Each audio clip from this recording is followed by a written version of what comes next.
السلام عليكم ورحمة الله وبركاته. معاكم دكتور أحمد عبد الخالق. أهلا وسهلا بيكم في حلقة جديدة من كلامي أونلاين لتعليم أمهات التوحد كيفية تدريب أطفالهم. النهاردة إن شاء الله هنتكلم على موضوع مهم جدا، وهو كيفية التخلص من الحركة الزائدة عند أطفال التوحد.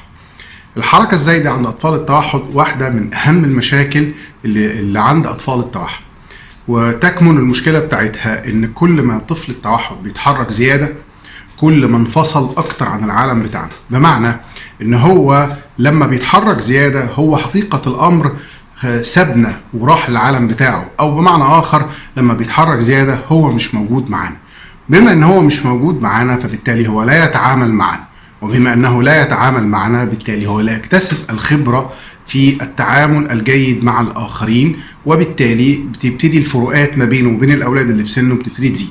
المشكلة التانية اللي بتبقى نتيجة الحركة الزيادة إن طفل التوحد لما بيسيبنا ويتحرك بشكل مفرط هو ما بيبقاش عنده المقدرة إنه يتعلم أي حاجة. كل مرة هتيجي تحاول إن أنت تيجي تعلمه أي حاجة هو مش معانا، هو اتعود واتعلم وخلاص بقى طبع فيه إن هو غير متواجد. هتيجي أنت لما تيجي تقعد تعلمه أو تيجي تقعد تدربه او تيجي تلقنه مهاره جديده عاوز يقعد يتعاون معاك، هو خلاص الولد عنده 3 سنين ولا 3 سنين ونص بيتحرك كتير ومع نفسه لوحده كويس. هتيجي انت بقى هتحاول تعمل تواصل معاه، لا هو طبعا هيرفض هذا الكلام، لانه خلاص هو خد على العالم بتاعه، خد على طريقته، خد على اسلوبه، ان هو منفصل، ان هو لوحده. وبالتالي من اوائل الاشياء التي يجب الاهتمام بها هي التخلص من الحركه المفرطه. للأسف الشديد في ناس بتستخدم الأدوية للتخلص من الحركة المفرطة، لأدوية المخ والأعصاب، الدباكين والريسبردال وما شابه من الأدوية. وزي ما قلت قبل كده في فيديوهاتي يعني أنا لا أنصح إن احنا نستخدم الأدوية دي لأضرارها الشديدة والأعراض الجانبية الشديدة. وحاليا في أمريكا من 10 سنين توقف استخدام هذه الأدوية مع أطفال التوحد بشكل تام وكلي. فحاليا أنا لا أنصح نهائيا باستخدام أدوية للتخلص من الحركة المفرطة، أو باستخدام حمية للتخلص من الحركة المفرطة، أو باستخدام الأكسجين المضغوط للحركة المفرطة. كل هذه أنواع العلاجات للأسف غير مفيدة على المدى القصير وعلى المدى الطويل. طيب كيف نتخلص من الحركة الزائدة؟ بمنتهى البساطة كويس إن لازم الولد يبتدي يتعود إنه يقعد، يتعود انه يصبر، ويتعود انه يهدى، وابتدي ادخل النظام الجديد ده في حياته حتى يتحول الى روتين. وده عن طريق حاجه اسمها تدريب الجلوس.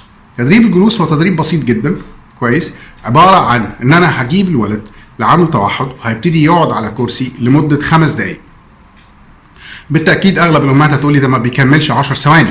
ما طبعا هو كاره هذا الكلام، هو يعشق انه يكون متحرك، يعشق ان هو يكون غير متواجد معاه.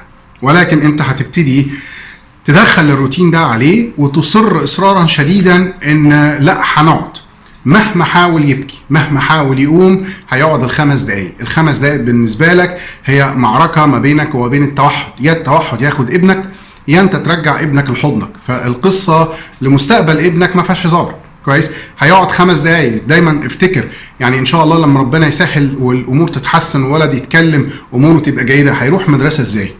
هيقعد في الفصل ازاي؟ اي حصه في الفصل او اي نشاط بيبقى متوسطه 45 دقيقه، ابنك ما بيقعدش 10 ثواني على بعض. فانهي مدرسه اللي ممكن تقبله وهو ما بيقعدش؟ ماشي، كل الاطفال في المدرسه بتقعد. طيب اشمعنى الاولاد بتقعد وهو لا؟ فهو لازم يتعلم ويتعود انه يبقى زي الاطفال ويبتدي يقعد.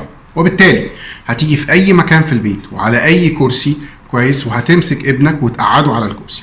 مهما حاول يصرخ، مهما حاول يقوم، مهما حاول يعمل محاولات يعني مستميتة انه يسيب الكرسي ويقوم كويس، ماما مصرة ان هي تكمل ال5 دقايق. في كل مرة هو بيحاول يقوم بمنتهى السلاسة هتمسكيه وترجعيه تاني مكانه وتسيبيه، هيقوم تاني هتمسكيه وترجعيه تاني وتسيبيه. انا ما بقولش ان انت تمسكيه في الكرسي او زي ما الناس للاسف الشديد من الاخطاء الشائعه انه يربط الولد في الكرسي. الكلام ده طبعا يعني جرم كويس، ولكن هيقعد، هيقوم تمسكه وتقعده، هيقوم هتمسكه وتقعده. لو قام 100 مره هتمسكه وتقعده 100 مره بدون اهتمام للبكاء على الاطلاق.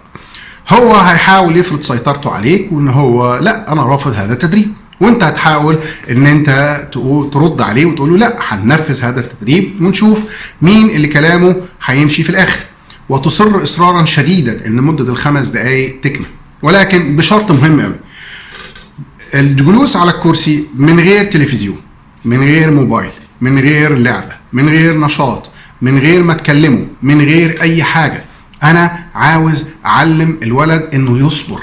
من اكبر مشاكل التوحد انه ما بيصبرش، لما بتيجي حاجه في باله لازم تتعمل وفورا، واذا ما حصلتش بتبقى مشكله بالنسبه له. تدريب الجلوس بيساعدني جامد جدا انه يعلم طفل التوحد ان هو يهدى، ان هو يصبر. كويس؟ كملت ال5 دقائق، ممتاز، احسنت، يكافئ بعدها وتاخده في حضنك وتبوسه وتسقف له وشاطر وبرافو. كويس؟ بس الكلام ده انت لما يقعد لوحده، مش هو قاعد يعيط وحاول يقول 100 مره وبعد ما خلص تكافئه. لا، انت امتى بتكافئ؟ بتكافئ لما الولد يلتزم وينفذ المطلوب. طيب ادي كده 5 دقايق. هنعمل القصه دي كل يوم. التدريب الجلوس ليس له مكان ثابت، يعني ممكن النهارده في الصاله، بكره في غرفه النوم، بكره معاكي في المطبخ، في اي مكان، على اي كرسي. ليس هناك مكان ثابت، وليس هناك كرسي ثابت، وليس هناك وقت ثابت، حتى يتعود ان ماما عندما تطلب مني الجلوس اجلس في اي مكان. وهذا سوف يساعدنا كثيرا في السيطرة على الطفل بعد كده، ان هو يبقى مطيع، وان هو يبقى ملتزم، ان هو اهم حاجة يحترم كلمة ماما. طيب نجحنا الحمد لله، والولد بقى بيقعد 5 دقايق. بعد 3 ايام هنبتدي نزود المدة كمان 5 دقايق، فهتبقى 10 دقايق. بعد 3 ايام هنزود المدة كمان 5 دقايق، هتبقى 15 دقيقة. وكل 3 ايام هنزود المدة 5 دقايق لغاية ما توصل في النهاية انه بيقعد تقريبا للاطفال اقل من 3 سنوات بتبقى تقريبا من نص ساعة ل 45 دقيقة. كويس؟ والاطفال اكبر من 3 سنوات من 45 دقيقة الى ساعة، وانتي قاعدة جنبه. دي المرحلة الاولى. الشهر اللي بعديه كويس بتبتدي تبعدي عنه شوية بشوية لغاية ما يبتدي يقعد لوحده من غير ما تبقي موجودة. طيب ايه فايدة تدريب الجلوس؟ انا هستفيد ايه؟ كويس؟ 1، فورا هتلاقي في خلال اقل من شهر حركة ابنك قلت بنسبة لا تقل عن من 60% الى 70%. 2، كويس؟ ان الولد هتبتدي تلاحظ حاجة غريبة جدا ابتدت تحصل لما ابتدى يقعد، انه ابتدى يتعلم يراقبنا.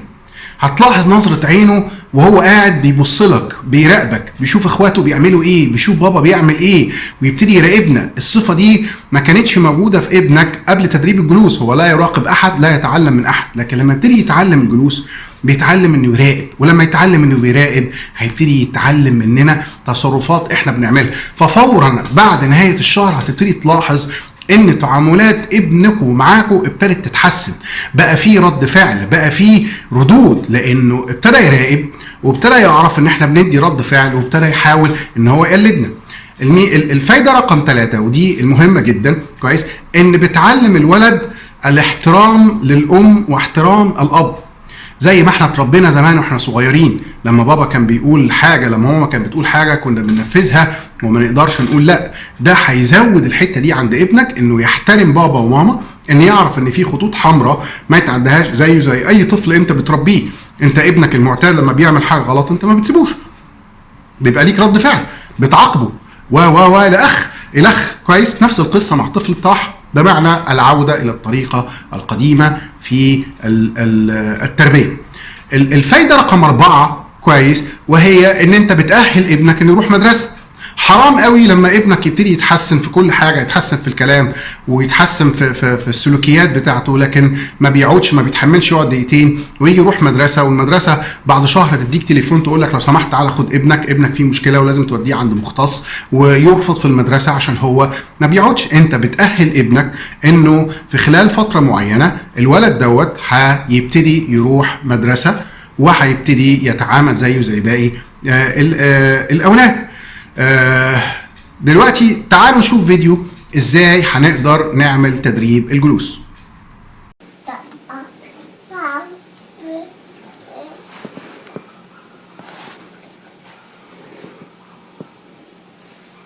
Sit down.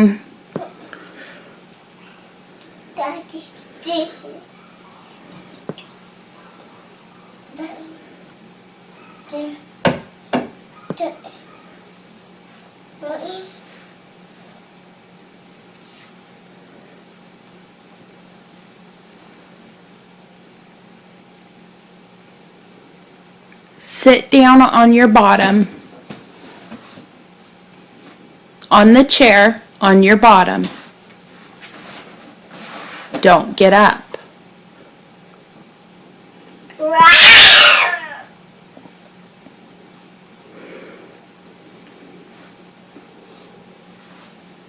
Sit down or your time will start over.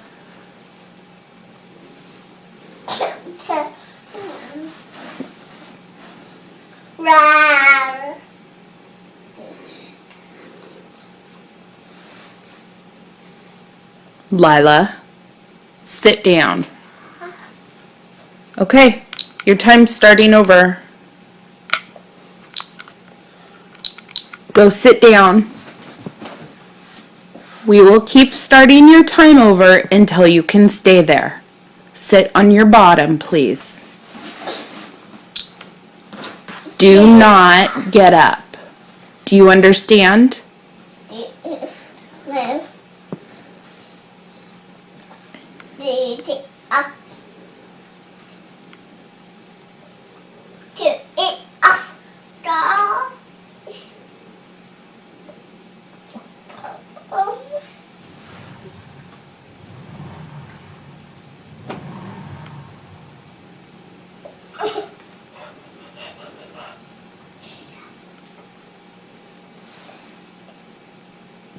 Sit down.